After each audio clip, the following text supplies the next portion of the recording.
What's up, Airheads? All right, I'm going to keep this one short. I was watching the Cardinal game last night, super excited.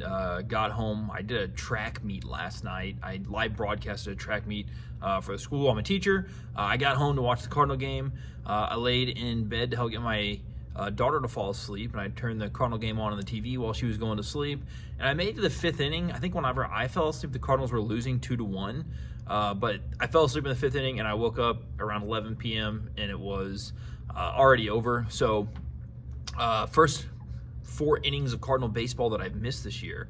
And it was a Cardinal winner. So I am sad that I missed it for sure, but I won't catch them all. And unfortunately, with the way the MLB has scheduled this season, obviously we've been on the West Coast for that was our 6th game on the West Coast, and that's a lot of late nights. So regardless, I digress. I'm sad I missed the game, but I'm super thrilled that the Cardinals won. I'm thrilled with the outcome of this thing.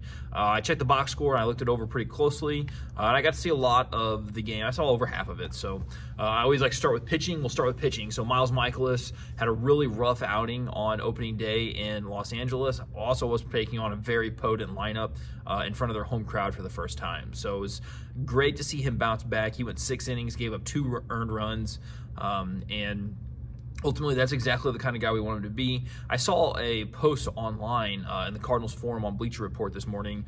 It was that I think it was Bernie Miklasz was quoted saying that 75% of the time the starting pitcher throws a quality start, the team wins. So yeah, we went out and signed some old guys, but Lance Lynn and Kyle Gibson were both pretty high on the list of starters that got quality starts last year. I think Kyle Gibson was like top 20 as far as the amount of quality starts he had. So is the ERA, great? Not always, but are they giving you a chance to win and going deep into ball games and not depleting your bullpen? That's what I think the Cardinals have right now. They don't have that fireball ace, but they have guys that can go out and get you 5, 6, 7 innings on a nightly basis. Hopefully, that's what we hope for, obviously, and then give you a chance to win the ball game. So that's exactly what Mikolas did last night, and we're hopeful that he can keep doing that all season long. In the bullpen, I know Kittredge came out and he pitched an inning and he put up a scoreless inning. Giovanni Gallegos pitched an inning. I got a text message from one of my former baseball players. I was asleep, but he said, Gallegos has got to stop scaring us like this. And I didn't get to see it, so obviously I don't know how bad it was, but the box score shows that he had a walk and he gave up a hit, so there was obviously 2 base runners, so that's caused us for stress. But he got out of the inning, didn't give up a run, and then Ryan Helsley came in and he closed the door as well. So 3 scoreless innings from our bullpen. Cardinals win the game by a score of 5-2, gets their record to 3-3, so we're 500 again. I saw another crazy post that said, I don't think we were 500. We haven't been 500 since like April 3rd or 5th or something like that from last year. So we've almost gone a full calendar year being below 500. So it's nice to be at 500 again. And hopefully tonight with the or this afternoon is a 3 o'clock game, thankfully today. So as soon as school's over, I'm going to be watching on my cell phone so I can see what's going on. But got Zach Thompson back on the mound today, so hopefully he can get it done. From the offensive side of things, it looked like the Cardinals were able to gather 6 hits last night. Still doesn't feel like the offense is, clicking at a super high level. Gorman got the day off, which I thought was good because he hadn't been swinging super well. Maybe a day off to regroup. I think that's appropriate at this time. Michael Ciani got a start in left field, and he made a great defensive play in left field early in the game. Actually, he made a couple plays that I thought were pretty solid. One was that diving catch, but he made another one going to his right that could have been extra bases and runs had he not caught it. So I thought that was good as well. I guess that'll give me a plug to make about the Cardinals defense. We still haven't made an error yet, knock on wood. And I think we've had some exceptional defensive plays so far. Run-saving defensive plays from all over the place. Walker, Mason Wynn, Ciani, Victor Scott covers an unbelievable amount of ground in center field. So even though Victor Scott isn't hitting, like crazy right now, I think what he provides with his feet and what he provides with his defense is going to be enough to keep him up at this point. I can't see, unless Dylan Carlson comes up and is just hitting the crap out of the baseball, I can't see him losing his job to him. So I think when Newt is healthy, which Newt will be a help, Lars Nootbaar.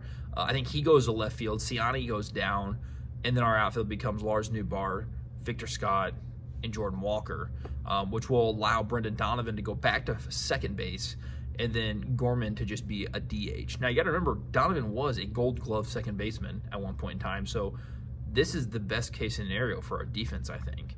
And it's the best case scenario, I think, for our offense as well, because then it's going to move, Alec Burleson or Matt Carpenter out of the lineup, which they haven't been hitting super great.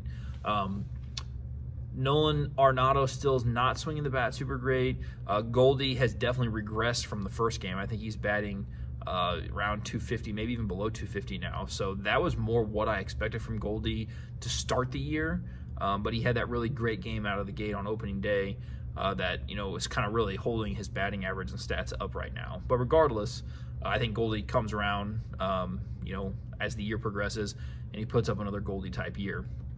But I'm not concerned with what he's doing right now because that's exactly what I thought he was going to do coming in.